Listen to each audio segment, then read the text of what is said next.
Господине премиере, за утре е закажана лидерската среда. Во кој формат ќе биде? Дали само со Мицковски или е планирано и да биде господинот Ахмети? Во колку часот е? Навечер е закажана средбата во 20 часот во владата на Република Северна Македонија, каде што јас и господинот Мицковски, веројатно со по еден од нашите тимови, ќе разговараме на теми кои што се важни, а тоа се предстојните претседателски избори, ќе разговараме за реформските закони и ќе разговараме сето тоа што е од интерес на државата. Господинот Мицковски рече дека ќе бара лустрација на сите политичари, на друга страна пак рече дека ќе се разговара за социјалното јавно обврскоство, бараат своји обвинители.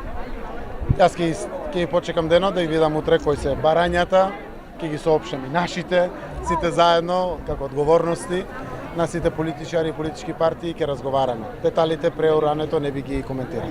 Зашто не битно да учествуваат во оваа средба и албанските партии, лидерите на албанските партии, кога веќе ќе се третираат по битни теми, како што е и СЈО? Добро, ова не е потреба од некој си формат на повеќе политички партии за кои што се разговара за други теми.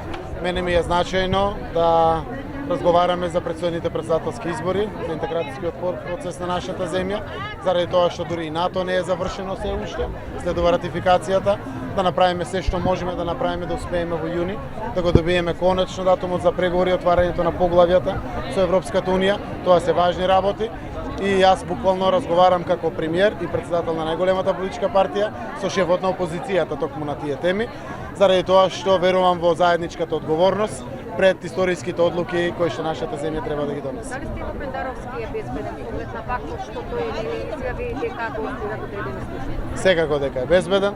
Сега утврдивме дека се работи за сликање, за докажување каква кола всушност има и каква возел. Значи не се тајни служби? Апсолутно.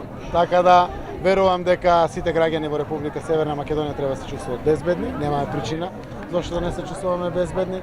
Веројатно има се уште одредени луѓе кои што во својата глава прават некои можности за наводни конструкции, за некакви тајни планови, работат со квази патриотски здруженија и слично.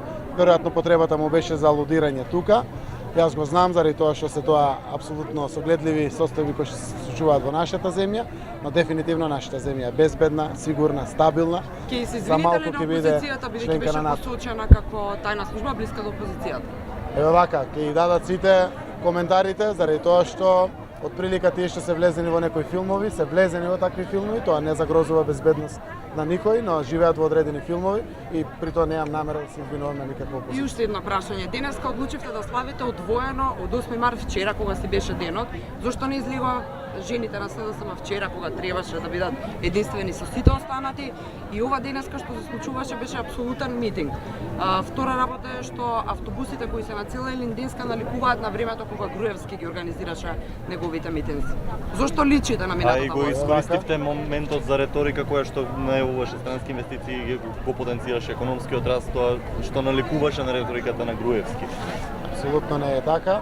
Прво бевме вчера заедно, нашите први представнички од Социјалдемократскиот сојуз, министерки во владата, во парламентот, беше мојата сопруга заедно со сите жени, вчера на площадот со министерката Мила Царовска, како што тоа се личи, како што секогаш сме го правели.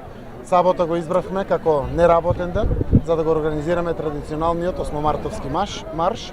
Нашиот марш, како што реков, не е марш за славење, туку е континуирана борба за еднакви можности и права на жените и мажите, борба за поголема солидарност, социјална правда, еднаква, здруженост, рамноправност, сплотеност во нашето општество и тоа го потенциравме.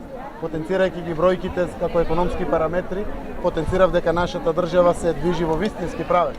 А при тоа токму тие бројки треба да се почувствуваат на секаде. И повикав да ги почувствуваат сите граѓани. Пред се посиромашните, на оние кои што им треба лек во болниците, на оние кои што им треба уште поквалитетно образование, на деца кои што не одат во училишта, да овој концепт на социјалдемократијата, на солидарност, социјална правда, заедништво, помагање, одговорност, правда, сеопшта, дефинитивно го земеме како наша примарна обврска и им помогнеме на сите наши сограѓани. Прашањето за автобусите не го одговори. Автобусите апсолутно беа на оние жени кои што сакаат да дојдат да се приклучат, а не се од главниот град. А кој ги плати? Ги донесовме, ги плати Социјалдемократскиот сојуз на Македонија. Тоа е организиран традиционален, мислам дека 8 пат во во овие последни години марш, го правиме како секој пат што сме го правеле, дали сме биле опозиција или власт. Го правиме на еднаков, идентичен начин и во масовност која што е соодветна, без било какви демонстрации и насили, туку сериозно со испраќање на пораки на солидарност, другарство, пријателство и ставање на пиедестал на жената, заради тоа што нашите трајни определби се еднакви можности за сите и еднакви права на жените и девојките и во нашата земја, а веруваме дека тие еднаквости се многу блиску кон своето конечно остварување. Благодариме. Благодариме.